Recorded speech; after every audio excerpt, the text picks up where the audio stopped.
welcome everyone to our second podcast for Fathers of Tabletop. Joining me again is Juce. Juce, how's it going? Excellent. We've only been prepping this conversation for like 2.5 hours. That's true. Getting sidetracked the entire way. Good That's thing true. the podcast wasn't the sidetrack part, so you guys get the full show. Now, our last episode we were talking about holiday gifts, and one of the ones that I said I was going to get was Xanathars. And I know you got Xanathars too. And I would show you mine, but unfortunately I'm at my office and I'm in a really enclosed space, so... You got the collector's cover. I'm very jealous. I got the standard. I will say I did not like the standard or this cover before I saw it in person. I hated it. I thought it was very tacky. Once I got this, though, I can honestly say it is beautiful in person. Now, did you get the collector's cover for Volos? I did. I have that over on my bookshelf. That's the problem. The problem now is you're hooked. This is better, though. I agree. Isn't it like hollow foil a little bit? I thought I saw it in the store and there was a little bit of shiny to it. Maybe it was They're shiny, but it doesn't feel different. Like, you know how like your player's handbook has that different feel from here to there? This feels different. This is exactly the same material throughout.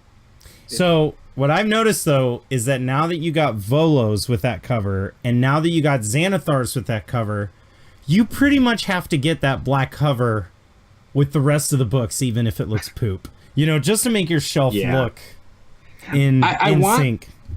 I want to get the non-special edition ones to use at the table. Because my Volos has, like, not some scuffs, but some things I noticed that I think were there when I got it. But it's like where the silver's shining through in the black where it's not supposed to in a couple spots. Yeah. And I'm like, dang. Like, I wish I'd have noticed that when I bought it. I had that problem with the 4th edition leather bounds. Those things are ugly. Yeah. They're really ugly. My 3.5 leather bounds, I love those things. But But yeah, no, I agree with you. Xanathars, though, I was excited to get this. I spent the first 3 days just combing this over constantly. I loved it. And again, I will mention I have not read every word in this book.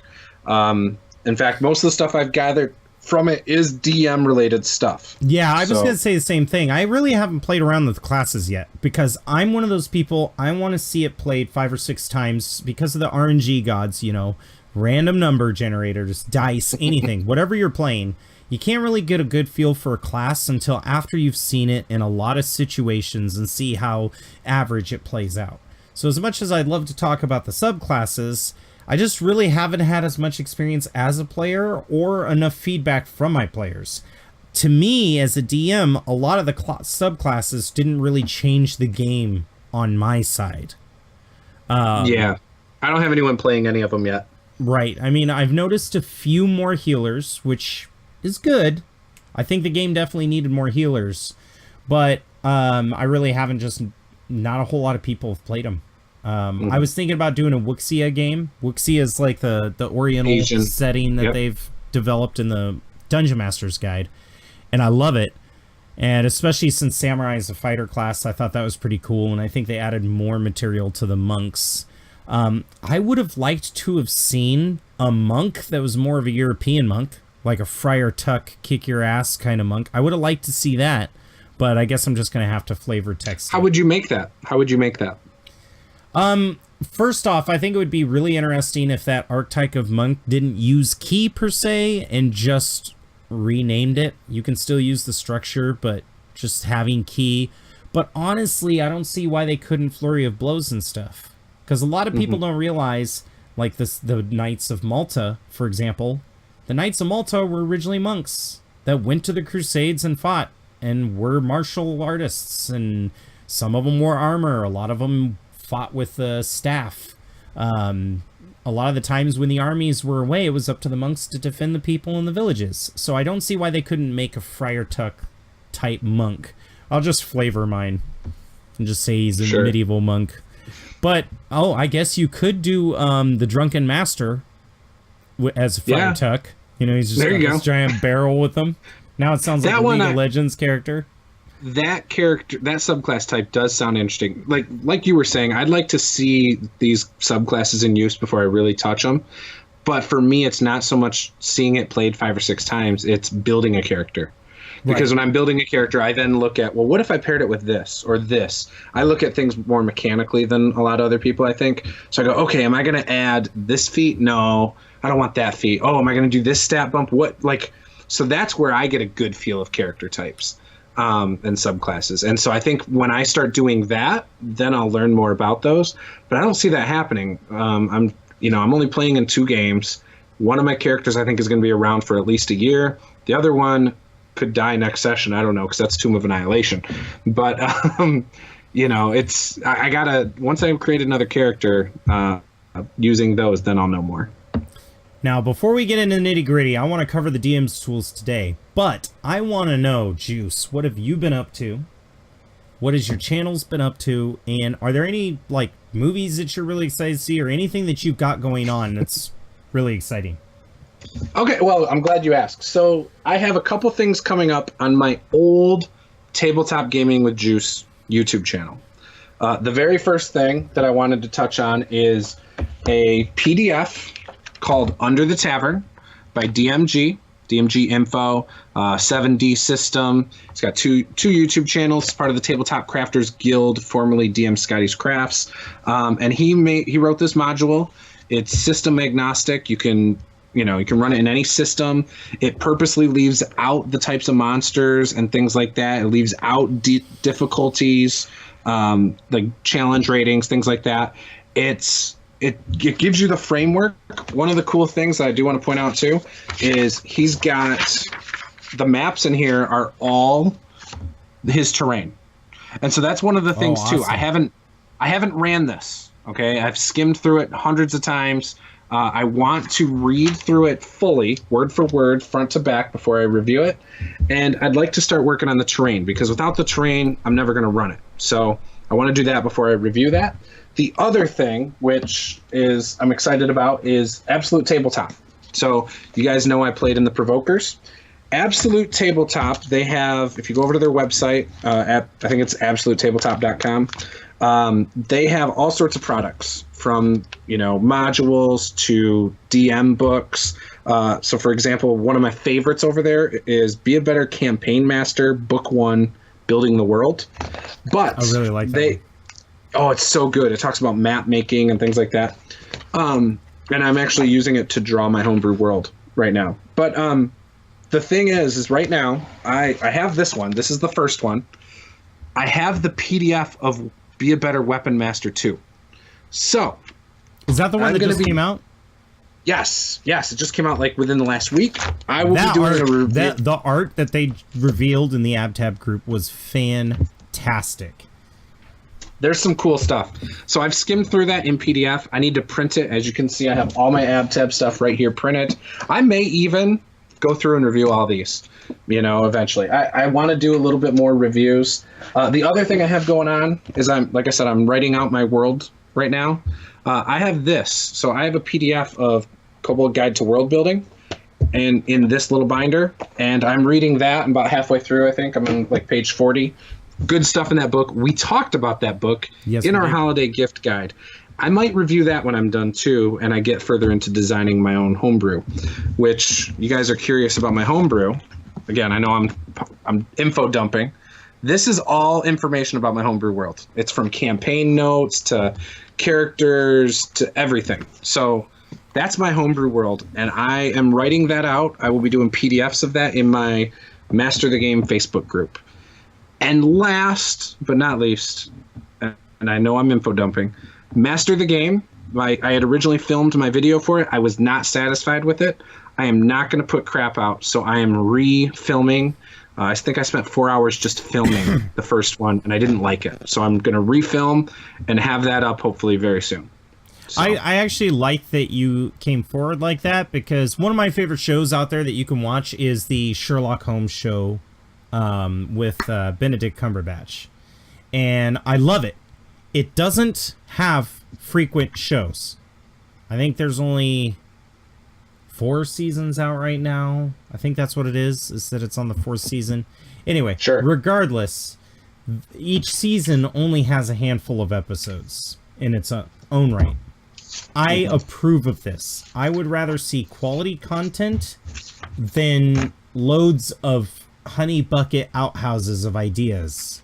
I'm not into that jam. Yes. I prefer quality content. So that's the good character. to hear. The character I made is up in the Master of the Game group. If you go to the files, I have him from level 1 through 10. You can download him at any level between there to see what he looks like. And I did. The thing is I think the tone wasn't right. It didn't match my intro. And so I need to reevaluate how I want to present it. I had a 3-page script. It's right here. I've read it tons. I have it memorized. I'm not sure. I just need to match the tone of the whole thing. And once I get that down, I will be fine, and I'll be able to do videos once a week. No problem. And I got a green screen. Boom! I just got to put this bad boy up, and I'm ready. Heck yeah. So I am ready to go. I'll send you some of the professional books that my wife has. She got them in PDFs as well, and they're training modules because she did green screen photography for her profession and then opened up her own business. So I can help you with a lot of the green screening techniques. Personally, my man. Personally, I don't use green screening because my green screen equipment's always used for movies that we're making. We did an Assassin's Creed movie with it, and it was just amazing. So I never have it with me, so I'll stick with the traditional backdrops. But that being said, let's get into the actual Xanathar's book, because I am excited to get cracking on some of the aspects of the book that has excited you the most. Now, for me, even before you get to chapter 2, which is the Dungeon Master's Tools, I think there's a very important part of this book, and that is the This Is Your Life section. I think it's on page 64 or 61. Let me open up so I know what you're talking about, because I don't have this book memorized yet. Oh, yes. I know what you're talking about. It's the background information based on races and stuff. Right. Well, not only that, the main thing this went is, look, your backgrounds are guidelines. They're ideas. They're not rules. You're not strictly bound to them. You're skipping some stuff that we're going to have to go back to that is really dang good. But that's okay. The 10 rules to remember in the first few pages, where it's talking about, and it covers rules that people I don't think realized. Things like bonus action spells, concentration, temporary hit points not stacking. I've had players try that in my games, and I've allowed it. And no, actually, now let's talk about that now. This is important. Okay. I think this is important as a DM to remember. Yes. And I will say, Xanathar's Guide, a lot of people talk about it because of the subclasses. For me, it's all the DM stuff. 100%. First off, my favorite is this first one. Exceptions supersede general rules. If you have an ability that says you get to do this, you get to do this regardless of what the generalized rule is. That's the whole point of the abilities. The whole point. I have a lot of people and they go, well, you're not supposed to be able to do that, so I'm going to say no. And it's like, no, my ability specifically says that I can do that. Yes. So it should be allowed. And if as a DM you're going to say no, make it very clear when someone's choosing that class up front, because some people choose classes around their abilities. I'll be pissed if I make a character looking forward to an ability I get at 4th or 5th level, and then when I get there I can't do it. Like, there's nothing more disappointing than having an expectation and then being told no, like 10 sessions later. That's awful. So yes, I agree with you. Obviously, for me, rounding down, I don't even know why that had to freaking be something that they had to regurgitate again. It's always been rounding down. Always. You only get advantage or disadvantage once, no matter what the string of events may be. So if you go, well, he's helping me with a skill check, so I get advantage. I go, yeah, but you're at disadvantage because it's dim light. And you're like, yeah, but I also have advantage because of this ability. It's not like there's an advantage, disadvantage tug of war. It's you have advantage, or you have disadvantage, or you have both, and nothing happens. Combining different effects is a good one. Yes. So you can get armor class bumps from 2 different things. I can't think offhand what they would be, but they can't be named the same. So maybe you cast Bless on somebody, but then someone gives Bardic Inspiration, maybe. Like, that's not for armor class, but that's for something else. So you could probably combine those. In fact, it uses Bless as an example. Yeah, I think those you can combine because those just benefit your... it's not like your you double Bless, right? Right, your you can't Bardic double Inspiration and your Bless are two different things. But I think the main reason why they were so focused on specifying this in general is because I've seen cleric parties try to do some shady crap with a lot of their abilities. Right. But the idea is you can combine two different abilities that do the same thing. Right. As long as they're different abilities. So again, Bardic Inspiration maybe with Bless. That would work. Things like that. So that's kind of interesting because I'd never thought of combining effects until I read this, actually.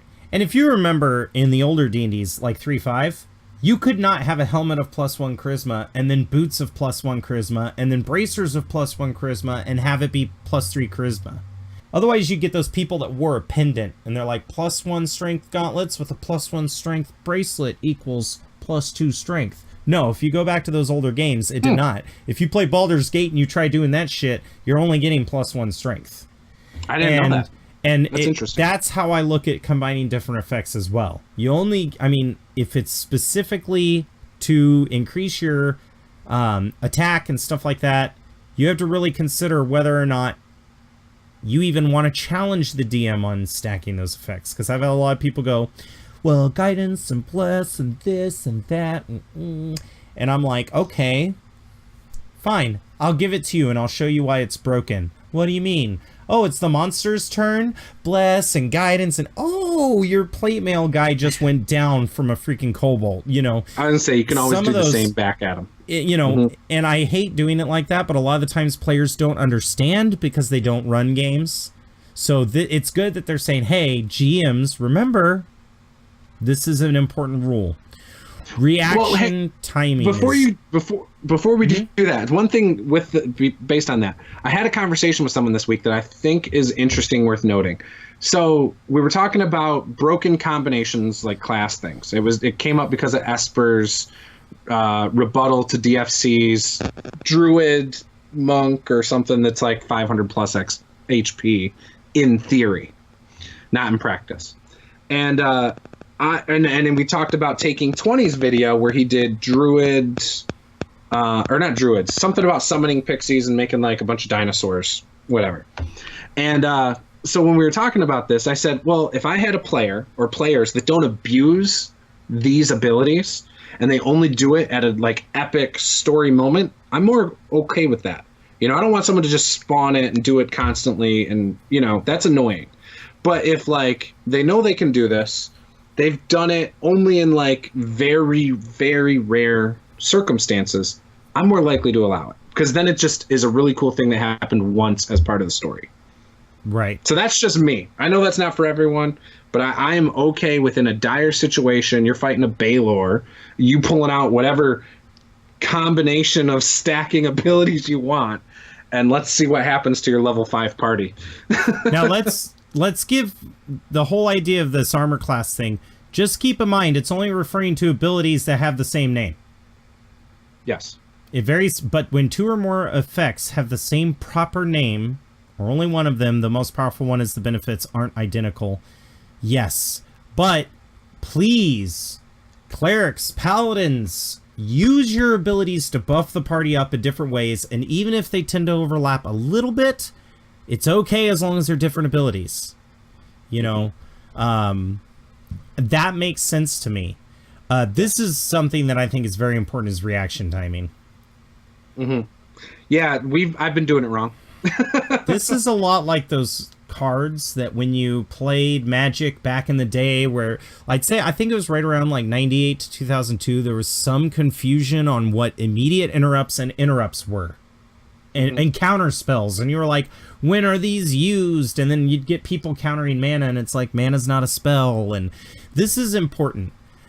Basically, you get a special action called a reaction in response to something event. Now, I think the reason why I understood this is because in programming, we would have something called a trigger and an event.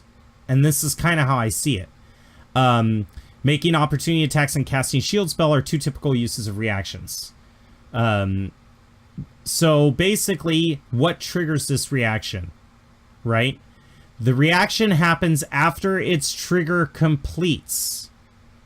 Unless stated otherwise. Right. So the shield spell, for example, allows you to do the shield before the attack. Right. But and according to on the my attack turn, yes. Oh, go ahead. Sorry, I was gonna say, but on my turn, if I say I'm gonna stay back with my party, and when they attack me, I'm going to then attack them. You have to wait till their attack is done. Right. So that is where I've been screwing up. I've been saying, well, you get the drop on them because you were triggering. No, you have to specifically, right. You have to specifically, and you got to think like a computer. Like with attack of opportunity, it's when the creature leaves your threat square. Right? Yes. So if he wants to make an attack first to someone else before leaving your threat square, then he is allowed to do that. Mm-hmm. And you have to wait until he's done with that nonsense and only attack him when he leaves the threat square. Another good example is if somebody moves, Polearm Master states that the moment somebody moves within range, you get an attack of opportunity. It specifically says the moment. So if they're moving to attack my wizard, I get them first, then they make their attack. That's an advantage. What if your trigger? Polearm. What if you said your trigger is when the half orc or the ogre or whatever enters your range? Do you then get to attack them I before would they allow attack them. you? I would allow them to do that. However, so now we're playing with verbal semantics. They're holding an action for that. I understand. Yep. Like for me, that's a held action. You want to, the moment he comes within range, I'm going to swing at him. Oh, I think that's a perfectly reasonable called action. I think that's perfectly reasonable. But then you're not really reaction timing that. You know what I mean? And if your DM was a jerk and he described you as holding up your weapon like this, like, and you're looking at your monster, and the DM goes, the monster looks at you funny and decides to come from this side. You can't be like, oh, poo! That's meta. You're literally holding your action. I don't know if you've seen people in a sword fight where they're waiting for the other one to make a move. They're like eye contact. It's not like you just go and you're doing your own thing and then the moment your call to action comes up, you're like, yeah! Like you just were memorizing. The idea of a call to action is you're waiting for a specific event. Sure. As for reactions are literally the I can do it without even looking kind of thing. A good example is with Polearm Master. If I've got a guy fighting me, right? And then it specifically says the moment somebody enters my threat range, I would narratively describe it as I'm fighting this guy and we're duking it out, but then the moment I see somebody coming towards my back, I go, and then stab him, and then continue dealing with the guy that I'm dealing with. If I was doing a called action, like I wanted to hit that guy this moment he turned in, I would not be looking at the guy attacking me. I would literally be waiting for that other guy to come into my attack range, like I had stated. So that personally to me is the difference, and that's one of my most aggravating things. I'm gonna wait until I'm gonna attack him if he attacks me. You're gonna attack him if he attacks you. Good. He attacks you. He hits you. He downs you. Your attack does not go off. Yes. Exactly. That's just resistance and vulnerability. The order that you apply modifiers to damage, any relevant damage immunity, any addition Which makes or sense. If you're immune to damage, why even fuck with the rest of the math? You know, you're immune. This whole thing, like it's perfect. Even if multiple sources give you resistance to a type of damage, you only apply resistance to it once. Right. Once. Now here's an important thing. You see where it says any addition or subtraction to the damage. Consider certain abilities or situations where you will take a -2 or +2. The perfect example, Barbarians, Rage, +2 to damage. Okay? So, are they immune? No. I get my +2 to damage? Yes. Is he resistant? Oh, he is. Is he vulnerable? Afterwards. And the reason why they do this, because a lot of people don't understand it, is let's say you have the ability to fight with 2 weapons. Oh my gosh, you do. This is very common in D&D 5th edition. And you have one weapon that does frost damage and one weapon that does necrotic damage. And you're attacking him with both. Like, I've had people go, I'm just going to roll both rolls and go at it. when you attack with the frost weapon, if he's vulnerable to frost weapon or resistant to it, then the resistances are calculated then and there. Then you move on to the necrotic attack, and it's necrotic. I've seen some crazy magical gear, not in the games that I've run, but in the games that I've received, where they have multiple benefits, like the cold axe of death or whatever. That's an example, of course. But I've seen ones of like blistering hurricane, where it was like force damage and fire damage.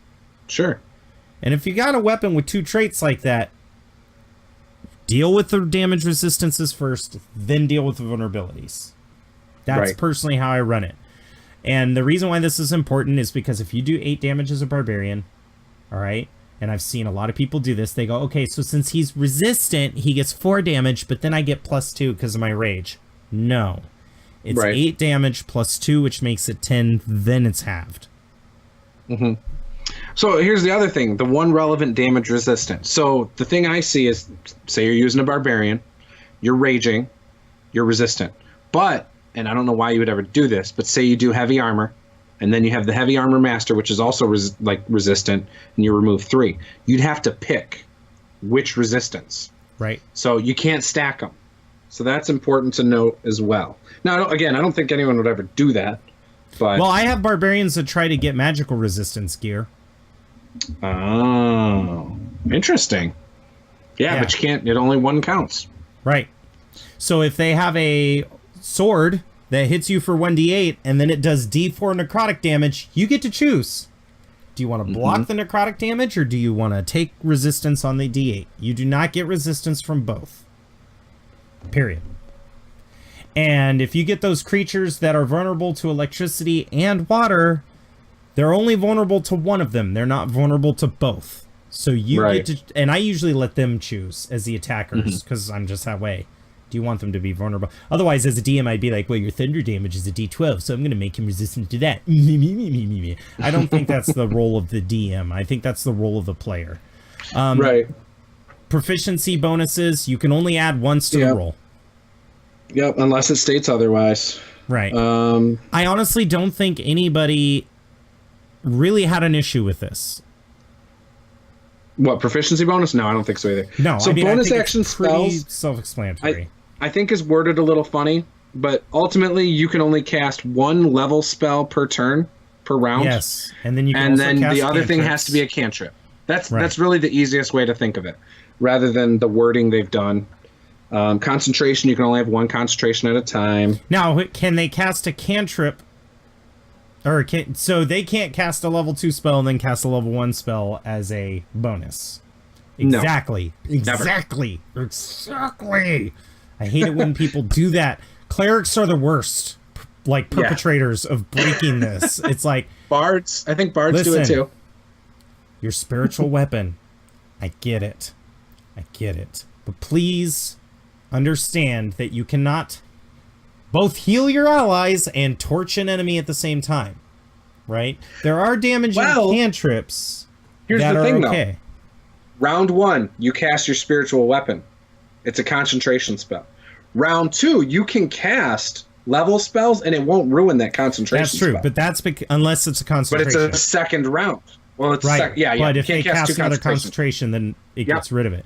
But I've seen people all the time, they're like, oh, I want to heal my friends, and then as a bonus spell, I want to cast healing word also. Right. And it's like, that's not. No. I may or may not be an offender of that in Provokers. I just would have to go back and look. I don't remember. And okay, correct me if I'm wrong, but you can cast rituals as not a ritual. Yes. But if you don't want it to cost the spell slot, you can cast it at 10 minutes, whatever the ritual time is. That is one of the rules I think they should have been included in this, but they didn't do that. Because that's the biggest confusion. I've had a DM look me in the eyes and go, you can't cast a ritual, it takes 10 minutes. I'm like, you are basically making every ritual spell pointless. Yes. Because I have to wait. You can only do it outside of combat. I have to wait 100 rounds. Cast them. Right. Yeah, my understanding is then it just uses up a spell slot. But there's a lot of people that are confused about that. Interesting.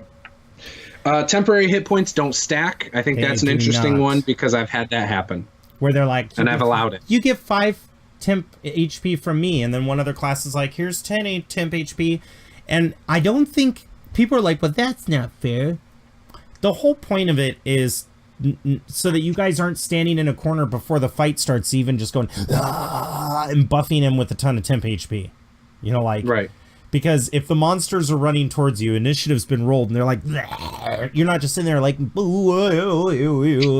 having your guy come out with plus 15 HP. But the point of it is once his temp HP is done, then you could be like, no, Hector, here. Ha. And I think it makes it more thematic, too. Yes. So that kind of covers the first part.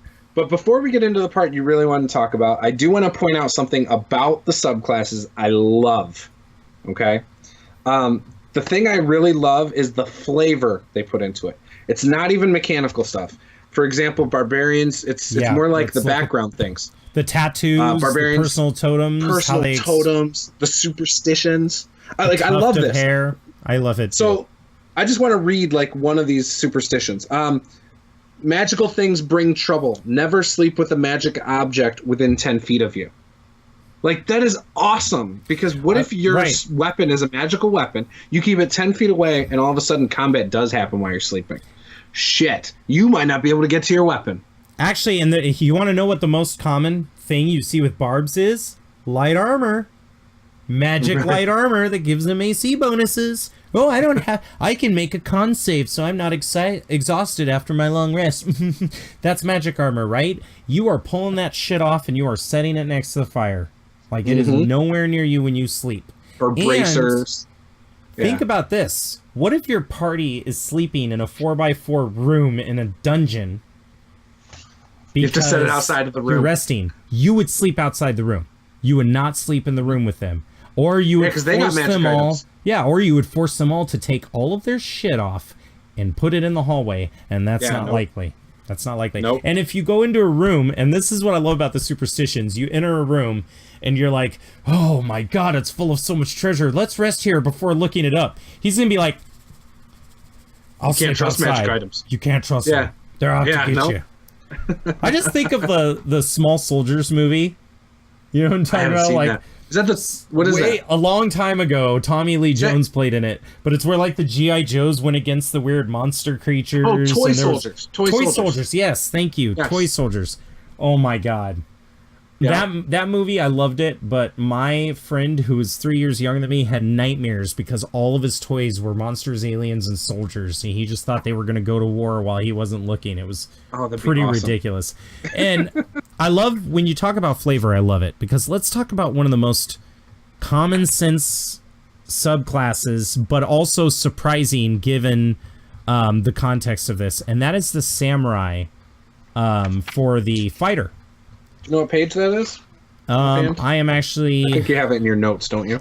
I have it, yeah. I've got all of my pictures that I have. Samurai, I got it. We're good. I got it on 31. Okay, good, because my notes were wrong then. Because I had monk for some reason. Again, samurai, I immediately thought of monk. No, but I love the samurai for the fighter. It makes sense that the samurai is a fighter and not a monk, you know? It just gives you flavor. You're talking about the ability to flavor the character with role-playing. To me, there's not very many variations to a lot of the different types of fighters. I mean, they're all different, don't get me wrong, but a fighter can stand his own. Well, they get that temporary hit point thing, which almost feels like a barbarian. Right. Like, they can basically buff themselves for very short amount of time. I don't know. They just seem really interesting. It's different. I also love at level 10 that whole strength before death, how when you're brought down to 0, you get that one chance to be like every anime where you're like, I will defeat you. And he gets one last strike. I love that. Yep. And I mean, it is only 5 hit points, but still. Here's an example. That's like resistance. Sometimes it might even be better than resistance. You see how this says you can? Can you imagine a half-orc samurai? They go down to 0, they stand up because they're racial, they go down to 0 again, and then they get one more strike. But keep in mind, you can't do that at the same time. That would be a good example of things that you should not be able to do at the same time. stand back up a 1, and then turn around and be able to use this attack. Because with this attack, it is counting on you going back to 0. But with the half-orc ability, you have 1 HP. So you would have to stand up as the half-orc, get hit again and taken down, then be able to use this ability. But still, but you have basically 4 uses of it. Right. And can you imagine being a half-orc and have that 5th chance to stand up? Like, it's ridiculous. It's ridiculous. Well, I was counting that for the 4th. Because you get it 3 times from the fighting spirit, but then you obviously have the half-orc. Half-orc. Right. That's insane. Yeah. That can turn the tide of battle. Oh, for sure. Definitely. That's an awesome frontline fighter. Yeah. And I would, what if you don't want to flavor it as samurai? Fine. I could see a Templar having the same kind of honorific suicide, like that self-righteous suicide kind of culture. Because you think about Kingdom of Heaven, where Orlando Bloom is like, oh, you're going to die. Like, you're going to lose this battle. And then the guy on the horse is like, oh, that's our job, son. Yeah, there's a lot of good flavor stuff in here, too. Absolutely. Like, that one's a good one that's tied mechanically. But, like I said, the stuff in the beginning of each core class is really good. Homeland, Sworn Enemies of the Ranger, like, just awesome stuff. But obviously we didn't want to focus on that. That could probably be a whole episode unto itself. Let's get into the part that you want. You know what? And even if we run out of time in this podcast, we could do a twofer. I can assure you this might be a threefer, because I do think that a lot of this does require some extra looks at it. It really does. Now, page 61, This Is Your Life. This is even before you hit the DM's tools. This talks about, as a player, your life. And more importantly, these are ideas, not rules. Right, as a character. Sorry, not a player. It's like, you work at McDonald's, so you get a plus. I would love to roll for what my parents were. Yeah. It's probably a lot better than real life. No, I'm just kidding. Oh, okay. Well, now we're going there. I can see my son making these jokes about me. All right, so I think parents is important. And a lot of people don't really think about that. Who are your parents? I'm not going to do any spoilers to the second Star Wars movie, but let's just look at Force Awakens and how Rey is like, who the hell are my parents? Stop it. Whereas Luke Skywalker in A New Hope didn't really give a shit who his parents were. He just accepted the fact that his dad was killed. He never asked who his mother was. He thought he lived with his aunt and uncle. Problem solved, which technically he did. But, that changed their motivations. Like, Luke's motivation was getting the hell off of Tatooine. Mm-hmm. And then once he got off of Tatooine, he had nothing left for him to hold him back. So when an adventure happened to fall in his lap, he's like, heck yeah, why not? But what if your character is waiting for your parents to return and they haven't? Like in the Disney movie Frozen. The parents disappear, and the girls are so focused on running the kingdom until their parents get back, and their parents never come back. It's that kind of thing. This could change the way your character behaves. This could change everything about your character. And I love the idea of putting in origins. Yes, I have a background of Outlander, or my favorite is the Hermit. But how did I become a hermit? It never tells you. It's just like, you're a hermit. How? What's the story behind that? And I love the whole idea of origins, the personal decisions, the life events, and the tables they give you. Some of the tables they give you are spot on, and this is just great. I love the D10. I love rolling tables. I randomize every character I play.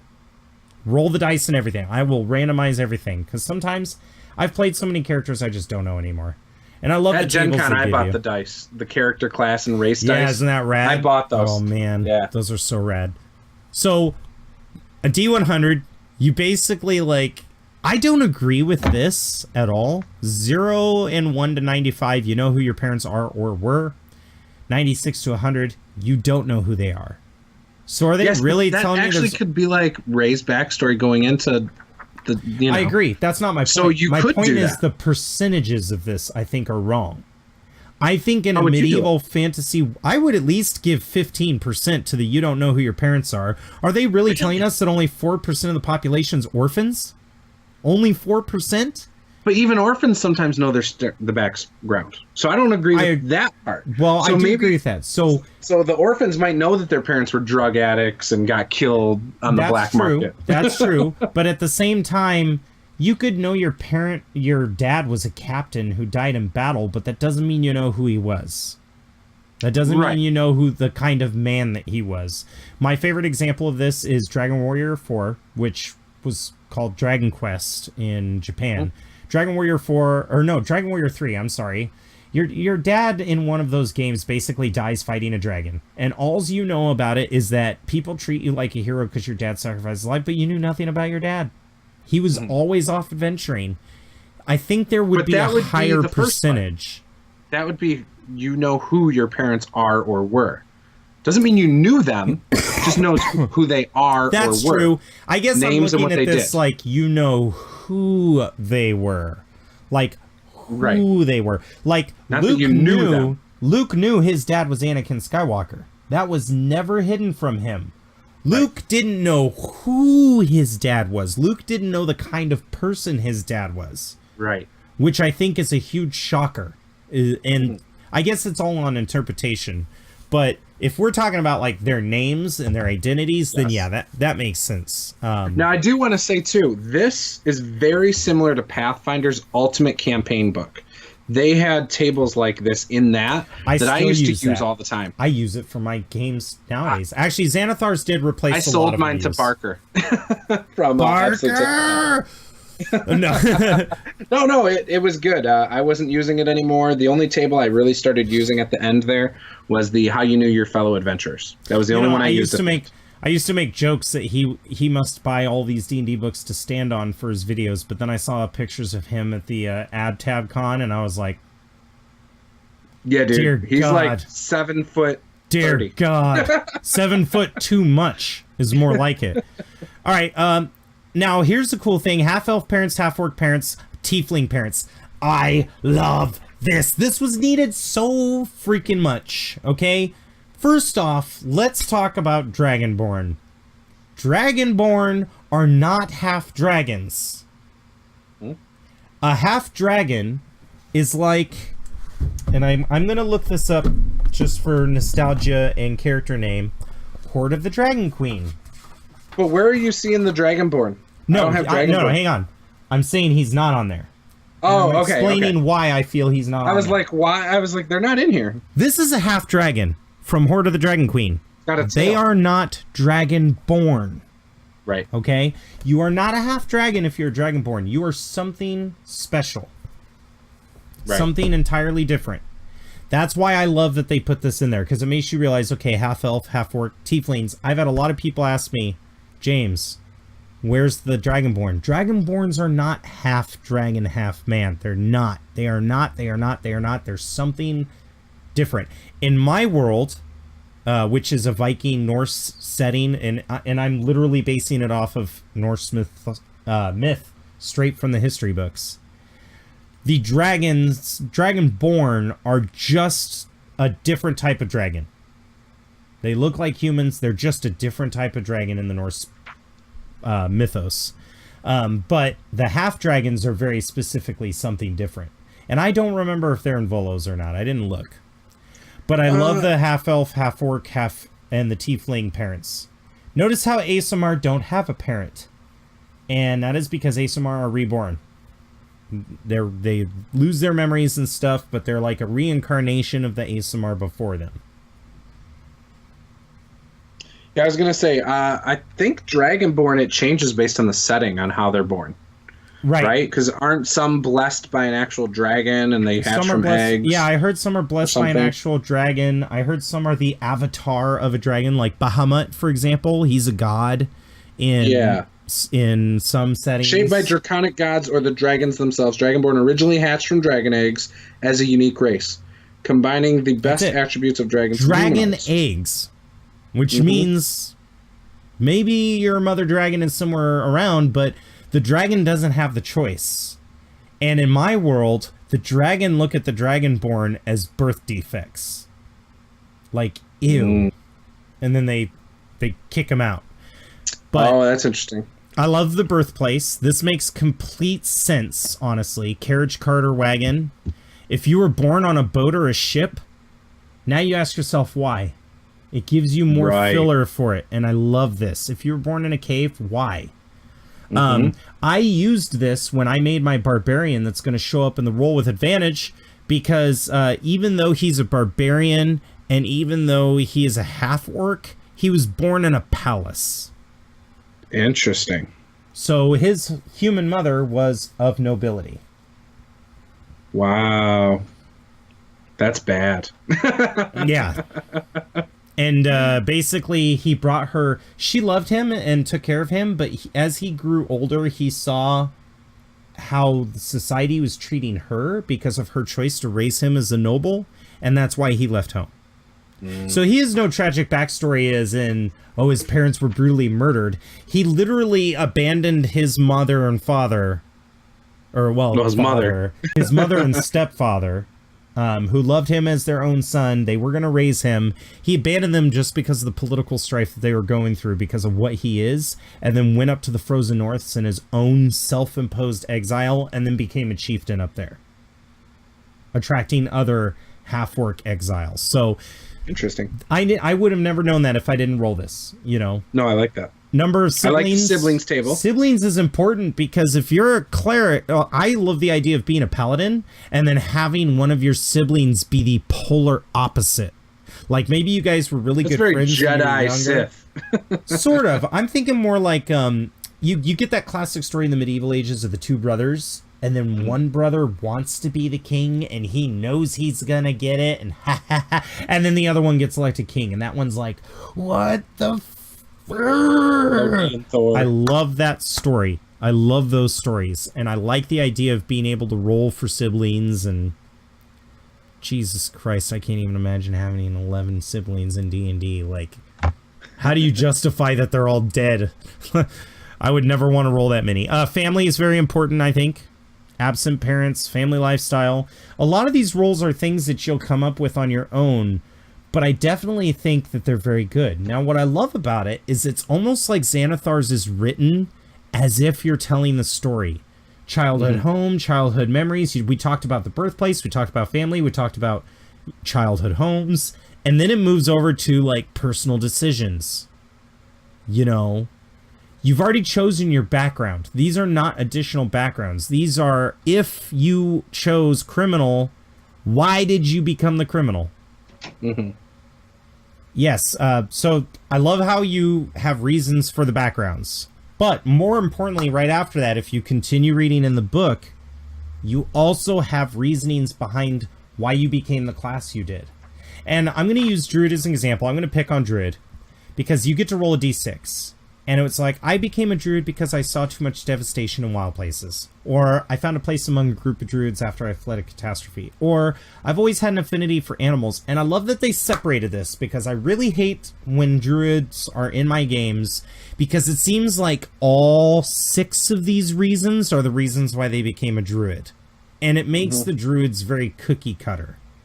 I think it makes complete sense that a cleric would befriend a druid and was so moved by druidic teachings that he completely abandoned his gods and responsibilities and decided to follow his guidance instead.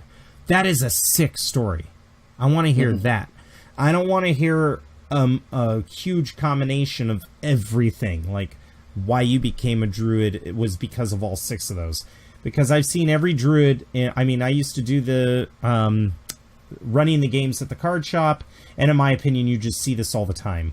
Monks and fighters, you know, there's a good reason to become monks. A lot of people are like, I chose the path of solidarity and quietness, but in real life, most people don't choose to become monks. It happens for a reason, you know, and I'm talking monks as in the Orient monks. You know, a lot of times your parents will choose for you. It's not like you're like looking at the classified ads and you go, monk, I totally want to do that for a living. And that's why I love this. I love the D6s. I'm a big rando chart fiend. Me too. I do think 6 just isn't enough. I kind of wish they went with like 12. You know what though? It inspired me to make more. Because I agree with you. I could think of several other reasons. And sometimes when I play games with people and they tell me why they became a monk, I'll be like, oh, yeah, totally. And that's why I have this right by my desk at all times. And I'm just going to punch my mic with it because that's just how I roll. Beat up that mic. Yeah. It's a snowball. It can take something I've been wanting to do for a long time is, especially since I saw this in here, was I wanted to do the multi-class. Why did you multi-class? Take the same thing, like, you know, you might go fighter, barbarian. Why did you switch? I think something like that would be kind of cool. Or cleric druid in the example before. You have some early levels of cleric stuff, but now you're mostly druid, and it's because of this. And that actually brings us to the next thing, life events, because that could definitely change why you've become a class. Sure. Now, most people know what their age is, but if you don't know what your age, you could roll a D100 and find out what your age is. I kind of use this. The thing is, that should only be humans. Right. Because people's ages are different. Yeah. Right. I agree. It should say, like, percentages or something. Yeah, I think it should say percentages. That's a very good point that you bring up. But let's say that you roll a D6 and you have 5. Choose 5 life events. Rolling a D100 to find out what happened in your life, this is fantastic. I love this stuff. 51 to 70. You spent time working in a job related to your background. Start the game with an extra 2d6 GP. These are not all good.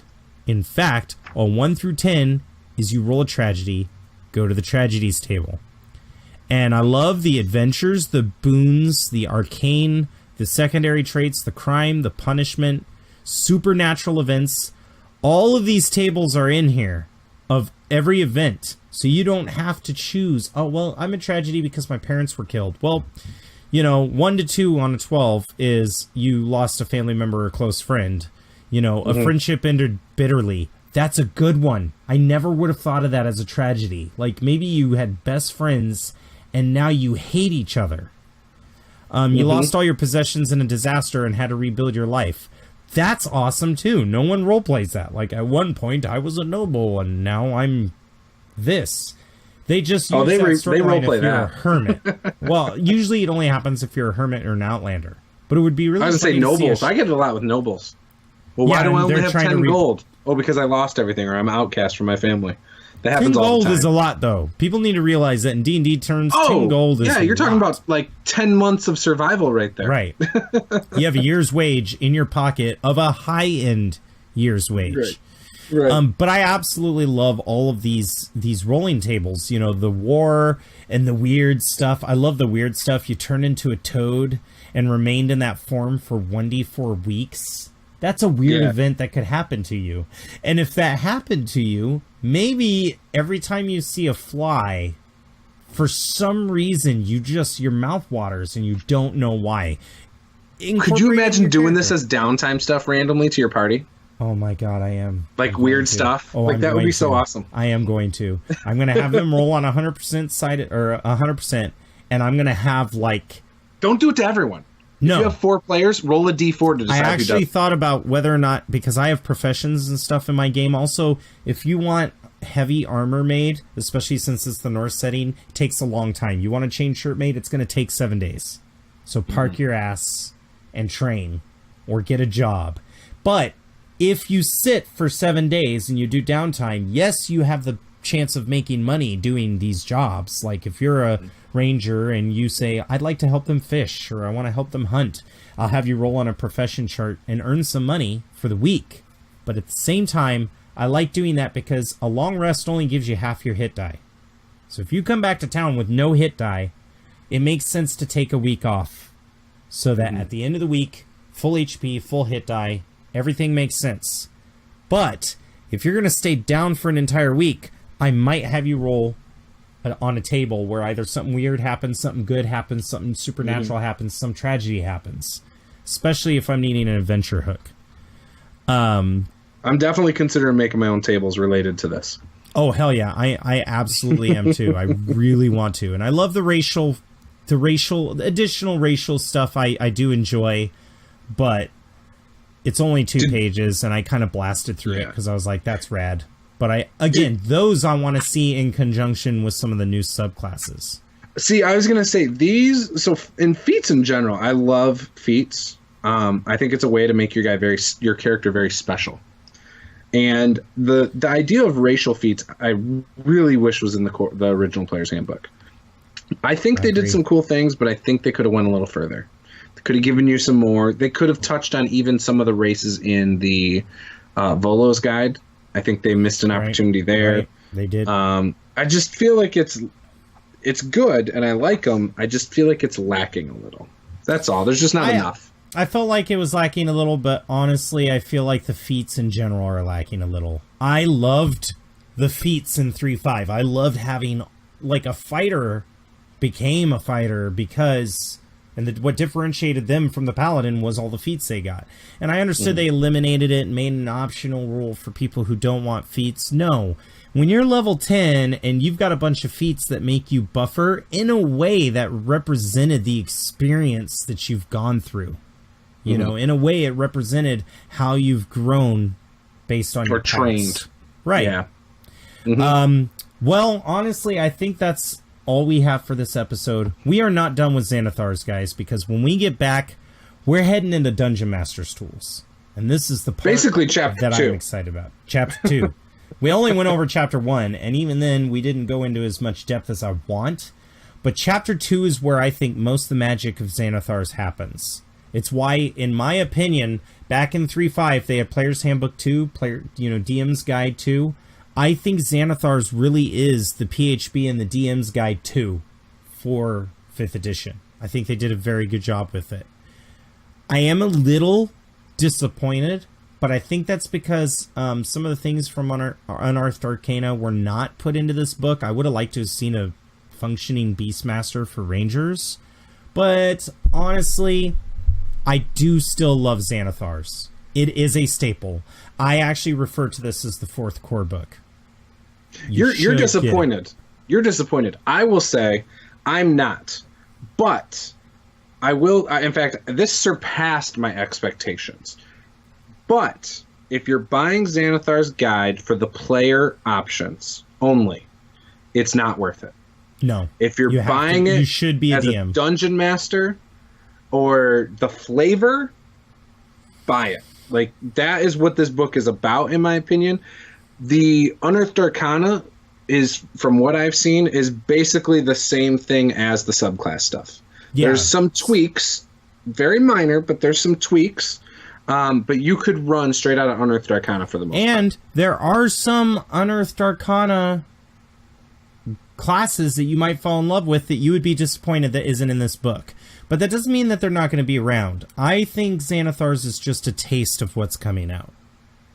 I think there's going to be a lot more books like Xanathars. But also, I think the reason why I was disappointed in this might not be fair is because I knew who Xanathars was from a long time ago. And when it was like Xanathar's Guide to Everything, my eyes went big and I was like, I think half of me had the unrealistic expectation that you were going to get a tome and be like, oh. But at the same time, I think the other reason why I might feel a little disappointed is because not a whole lot of the DMs that I've been playing with has this yet, or they've only read it lightly. Once it starts integrating itself into the games more, I feel it's going to be a staple. Like, DMs should have this. Absolutely. Yeah. So agree. We're definitely going to start number 2, chapter 2 on the next part. But until then, you got any shout outs? Again, I want to say thank you to the Absolute Tabletop guys, DMG. I do want to say go check out Master the Game on Facebook, Master the Game on YouTube, Tabletop Gaming with Juce on YouTube. Those are my big things. And then I think that's about it. There was something else, but I don't remember. It's okay, though. Watch out for Master the Game. Once he gets the good feeling on his video, you know it's going to be golden. Juce does not put out crap. He puts out quality. And I love that because, and this is no offense to anybody, but I've noticed a lot that when you try to look up any RPG advice on YouTube, everybody thinks they're an expert. And a lot of the videos are like the cream of the crap. It's the same basic stuff that's not truly insightful. It's not truly something that'll grab you. It's somebody talking about something somebody else said. And that's what I love about what Juce is doing, is it's not the telephone game. It's his own opinion that he's formulating. And that's why I love Master the Game's concepts and ideas. Love it. I appreciate that. Thank you. And that's one of the reasons why I love the AbTab guys. They're very unorthodox. And now it seems more normal for people who have seen their products before, but they're very unorthodox compared to people before them. They were like, how can we take this to the next level? Where a lot of the content that you see out there about 5th edition is, how is this different from previous editions? Mm-hmm. And I hate that. And I love how you're like, how can you take your fighter to the next level? You know, how can you take the content you're given and either optimize it to where it's either optimized for the most fun or the most statistical advantage? And I love that, because I might want to have the most fun. I rando roll my characters, and I love the idea of being able to look, maybe watch your videos and go, okay, well, I don't have quite the stats that Juce has, but how does he recover from this? What suggestions does he have? Because for some reason, my fighter has a con of 8. This is not okay. Like, is he Leslie? He's like, you're not detained, you know. So one of the things I'm doing early on, it's the core 4. Fighter, ranger, or fighter, rogue, cleric, and wizard. And I'm doing point buy for that, so I won't have things like low con fighters. But I plan on eventually having a series where 3d6 straight down the line, what do you do? I plan on doing all sorts of stuff eventually. And, you better make an Excel sheet with all the rando rolls from Xanathars and everything, and I will absolutely be all over that. As for news on my channel, this is my new office. Hello. I just moved into a new house. I had no internet for the longest time. Is that a projection behind you?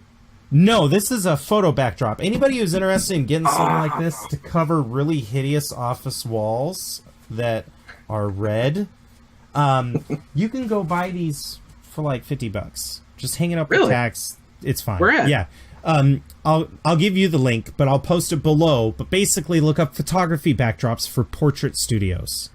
And you can get them small or you can get them big for groups. Just get it small. I've got 20 of these. And I've just never felt like changing it. And they are printed to look like projections because they're meant so that in a camera, you don't see a shadow. You know, it's Are they custom? Clean. You can custom them. How much are they then, though? Like $200. But they're built. Yeah, no. They're built with great quality. The problem is you can't wash them. Because they fade? The ink will wash right off. It's the type of material they are. They're so designed to absorb the light in a very specific way, and it's a very special type of ink for that, but it does not handle being washed very well. So my backdrops... Things you learn. Yep, the more you know. Anyway, as far as my channel, you're going to be seeing a lot of games come out. I've got a Stars Without Number campaign that's coming out this week, along with all my Star Wars games catching up. And I've got 3 people invested into my Honor for the Fallen campaign, and I'm thinking I might not even do a 4th. I want to do a 4th, but I might leave the 4th open for guest spots. That's a cool thing to do. Don't do it every game, though. No, it wouldn't be done every game. It would be done probably 2 sessions with the core, and Small then maybe groups have are perfect other people. For online. Right. Have other people from other channels come in for like 2 sessions, and then their characters left in a town or murdered, or their character's quest. I kind of like the idea of the guest speaker or guest players having like an adventure hook. Mm-hmm. And you know, they tell me the background and then going on it and then saying bye and then having their characters become NPCs in my world. Yeah, I like that. So I might just stick with 3 players. We might do the first 5 sessions with just the 3 players to get the mechanics down and add the 4th. And I've got a calculator that I've been trying to design on the side where as soon as the 4th player's added, all I have to do is go number crunch and make the encounters completely okay. But, so here's a question. When are you doing, because obviously we have a Star Wars episode. When are you doing that again on Fathers of Tabletop? That one actually, Archie and I have decided that we are going to do it in between, But there's a lot of heat right now. A lot of heat. For the first time in Star Wars history ever, it seems like the fan base on this new movie is completely divided in half. It felt that way with the prequels. Well, the prequels most people hated. Like, most people hated. Okay. The people who liked the prequels were people who were new to Star Wars. I'm talking the old fans. I like the prequels. There's a division in the old fans where they're like, this new movie's great. Oh, this new movie's the worst. And there's a lot of negativity around it. That's why you need to do the podcast. Right. That's why we're going to do the podcast. But spoilers run rampant. Archie and I have decided that we are going to give people the Christmas season to watch it. At least the first week or two. Because the last thing that we need is somebody to ignore the spoiler alert and then go, or I hated this and stuff like that. Like, this isn't really a spoiler, but I had somebody say, I won't go to see the movie because of the porgs. I can assure you they are in the movie for less than 60 seconds. If you're they're pretty minor. Bothered by them. It's probably more than 60 seconds, but they're minor. Yeah, they're so minor. I wasn't sitting there with a timer in the movie like... Yeah, but no. They didn't seem... I mean, it wasn't like the agonizing Jar Jar scenes the dog in things Phantom were cool. Menace, where you're just sitting like the there diamond watching... dogs? Oh, yeah, those were rad. Yeah. I don't even want to... It's getting me all excited. Overall, I thought it was great. We'll definitely talk about that. But the other thing that we're going to be talking about in the next movie is how to take some of the old lore that everybody is used to and putting it into a game that doesn't technically support the old lore anymore. Like EU, Kyle Katarn. None of that stuff's supported by FFG because they're going the way of Disney and they're showing you all the official. Disney owns the rights. They have to, absolutely. Yeah. But I think the biggest problem with the Star Wars RPG, FFG, is they follow the books. People follow the books like they're commandments, when really, because it's a narrative-style game, you could make an Old Republic game. You could make an alternate telling of the prequels. You can make an alternate telling of any of the trilogies. And that's kind of what we're going to be going on, is how do you use the lore to your benefit? And if you want to... And mainly what we're going to do is we're going to study some of the enemies that you see in Star Wars, so that if you wanted to do a clone trooper or somebody else or a hero or a villain from back in the day that may not be supported anymore, how you modify that. So that's what we're looking forward to in the next episode. Other than I'll be curious, because the last half we're going to be talking about the new movie. Last half I was going to say, I watched the movie. I don't play the Star Wars role-playing games, which is why I'm not on those episodes. But I am very interested in the conversation about the movie. So I will and I watched the last episode, but I'm definitely interested in seeing what you guys have to say about it. Because I'll just say it right now. I left the movie and had no idea if I loved it or if I hated it. I was the same way. I had no clue. I've never felt that way. I had to sit down and stew on it. And then after I stewed on it, I was like, oh, okay. This is the kind of movie that you should go twice. Yes. You know? You really I think should. I liked it. I do think I liked it. I will say that. And I think it's because you have to... This goes to any movie. I don't care what it is. Don't get so tied into your expectations. Watch a movie for what it is. Suspend disbelief. And you will have a much better time with all movies. Don't hold movies to book standards. Books are always going to be better. They can do more in 500 pages than you can do in a 1.5 to 2 hour movie. You gotta, with anything, suspend disbelief, watch it for what it is, and, you know, if they don't explicitly tell you something, then don't assume. That's the other thing. A good example, the Resident Evil movies. Great movies, nothing like the game. Don't go watch a Resident Evil movie expecting the game. Why would they regurgitate to you the same exact story that you already saw in a game? Right. They won't. They want to have creative freedom with it. They want to take that universe and write an alternate telling of it. And you kind of have to just tell yourself, definitely don't go with any expectations for this movie. Because I can guarantee you, if you have any expectations when you see this movie, you're going to get friggin' surprised, and Disney's going to thunderfuck you right in the face, and you're going to walk out going, that is not what I thought was going to happen. So don't make any Right. theories. I avoided fan theories in our first episode of the Songs of the Holocron for Fathers of Tabletop. Alls I wanted to talk about was where the characters were at and what we think could happen. Not like, oh, I think Snoke is this guy. But I think... because you will be surprised. You'll be surprised.